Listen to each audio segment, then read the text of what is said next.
Hey, what's going on, everybody? I get this question probably 2 or 3 times every 5 years, and I just kind of want to talk about it right now. And this is not a whether you should buy the iPhone 10 video or whatever. I already made a video about that, or why you shouldn't buy any of the new iPhones, so go watch that. It was like 3 videos ago. But recently, people are stating that Apple's going bankrupt or some other stupid stuff like that. I don't even know why they're saying that. But a lot of that speculation has to do with the sales of the iPhone 10, and so that kind of begs the question, was the iPhone 10 a failure? So first, taking a whole practical look at it, it was the most expensive iPhone that was ever released, but it was also one of the best looking iPhones in my opinion that was ever released as well. So since Apple took somewhat of a risk here by removing the Touch ID and making everything look a little different, they might not get the amount of crazy sales that a slight upgrade like the iPhone 6s to the 7 or something like that. They wouldn't get the sales in a situation like that, right? Well, that's not really true, and that's what I was thinking about first too. But if you guys remember a couple years ago when the iPhone 6 and 6 Plus were released, that was somewhat of a radical redesign too. You know, they increased the sizes, increased the screen sizes. They made the 6 Plus, which was crazy huge at the time. And if we took that same logic and been like, okay, well, it's a radical redesign, it's not going to sell well, that's actually the exact opposite that happened. The iPhone 6 and 6 Plus were the best-selling iPhones that ever released. They sold over 220 million units of those. And believe it or not, it's actually the third best-selling phone of all time. But the iPhone 10 sold way less devices than that. But remember, it also costs more, so they could possibly sell less but still make the same amount of money. But the price is such a huge factor that I'm going to get into in a second, but it's important for me to note now.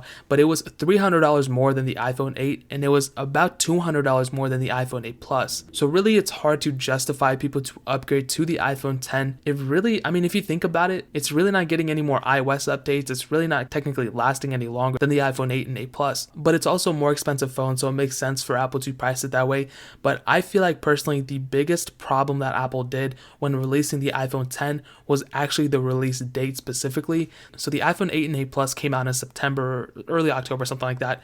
The iPhone 10 came out in November, the later part of November. So literally there was like a 2-month gap between the 8 and 8 Plus and the iPhone 10. So at the time, people had already bought the iPhone 8 and 8 Plus, and they didn't even bother getting the iPhone 10. I can't say this is 100% true, but it probably dropped the sales overall. And I feel like at the time, people bought the 8 and 8 Plus, and then when the iPhone 10 got released, people sold their iPhone 8 and 8 Plus on Swap or eBay. And I feel like people started buying the used iPhone 8s and 8 Pluses, and they didn't even buy the iPhone 10s. And I was trying to run an analysis on the sales numbers between the iPhone 8, 8 Plus, and the iPhone 10 and all those other iPhones I sold, but I couldn't find any sales number from the iPhone 10, so I couldn't do it. I'm sorry. I love doing those things because I love basing these things off facts, but apparently in the last quarter, Apple sold over 50 million iPhones, which is pretty crazy. Tim Cook, who's like the CEO of Apple right now, he did say the iPhone 10 was the best-selling iPhone at the time, but I don't necessarily believe it. And I don't personally know how many of the iPhone 10s were sold. I'm sure some people from Apple know. I don't believe Tim Cook though. But you have to remember that Apple, in their Apple stores, currently sell 8 different iPhones that are still being sold in the Apple stores. That's the iPhone SE,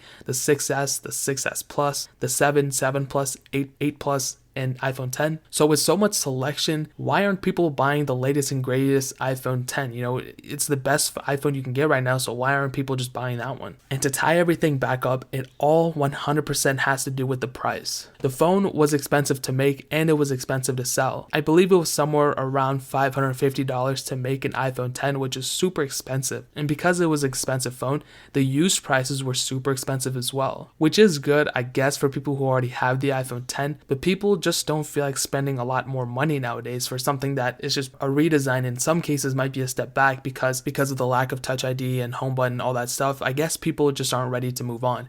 Kind of like when the iPhone 7 got released and the headphone jack was removed. It kind of is that same boat. I mean, I was in that same boat too. Like, I didn't want to update because I didn't want to remove the headphone jack, but then I updated and I'm fine. And when I got the iPhone 10 for a little bit, I was fine with it too. Like, it's not the end of the world. So to answer the question, was the iPhone 10 a failure? Now, in my opinion, yes and no. So it pretty much shook the market, okay? Removed the bezels and everything. It wasn't the first phone to remove the bezels, but on a wider scale, it kind of influenced a lot of other phones because it brought out smaller bezels and it brought out notches in phones as well. But from the launch, when Face ID failed, you know, you guys remember when that Craig guy got on stage and they failed Face ID? That was kind of embarrassing. I feel like since then they've recovered for sure, but that took such a huge hit on Apple, and I'm pretty sure people didn't buy the iPhone after seeing that. And since the price was just so high, the people were so turned off from it, you know, thus causing less sales. I feel like overall this was a lesson learned from Apple. That's why there's rumors coming about for a budget iPhone 10, a phone that looks kind of like the iPhone 10. They said they're discontinuing the iPhone 10 this year, but I'm not too sure. But overall,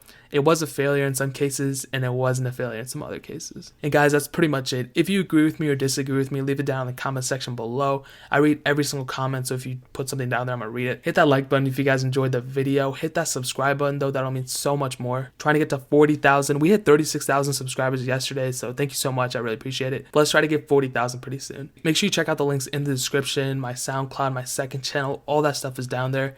I'd really appreciate it if you guys could check it out. But more importantly than everything else, I love every single one of you guys, and hopefully I'll catch you guys in the next video. Peace out till then.